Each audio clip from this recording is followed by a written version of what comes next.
Хөлийн эрхийн хуруу ингээд аваагаад гарцсан. Одоо үдсэн ч болно. Тэгээд тэр аваагаар их өвддөг. Ер нь тэгээд хөлийн эрхийн хуруу ингээд аваагаад гарцсан. Одоо үдсэн ч болно. Тэгээд тэр аваагаар их өвддөг. Ер нь тэгээд явахдаа нөгөө өвддөг эрхийн хурууны чинь аваагаар ясар их өвддөг байхгүй. Тэгээд нөгөөдөгтөө ороо унтахтаа төрхнөх нь өглөө гутлаа өмсгөөс өмнө төрхсээр байгаад одоо тэр яс сургалт өвчин байхгүй. Та тэгж яс сургаад хэр удаан явсан?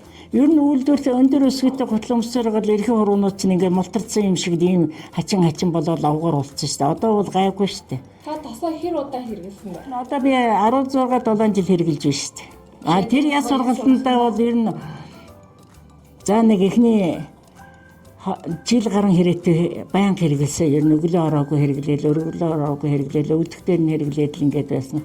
Одоо бол харин тэр эрхийн хурууны явгар нь гайгүй болоод өвдөлт байхгүй болоод улайлт байхгүй болсон. Тийм болохоор одоо бол хөлний тайвшруулах зорилгоор хөлнийхөө уланд төрөх нөхөөс биш яг тэр яс сургалтын дээр бол одоо төрөхөө болцсон баг. Гэхдээ их сайн.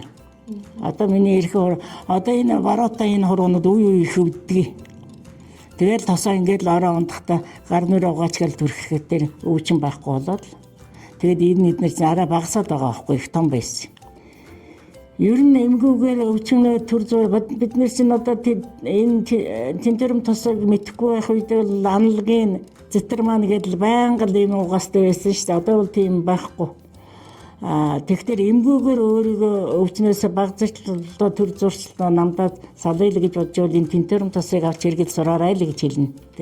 Би бол одоо энэ тэнтерм тосыг байнга бүр хүүхдүүд төрөх нь бүр няраа хүүхдэд төрөх нь няраа хүүхд чинь усанд оруулсны дараа төрөх чинь нөгөө цайв суулны улаалтанд нь төрөх нь одоо 3 настай зэм бол тэнтерм тос гэл байнга хэрэглээ одоо хуруундаа үлгээд ингээд нүүр амд төрөх гэж явж идэг шүү дээ. Тийм гоё үр дүн бол манайд их вэ.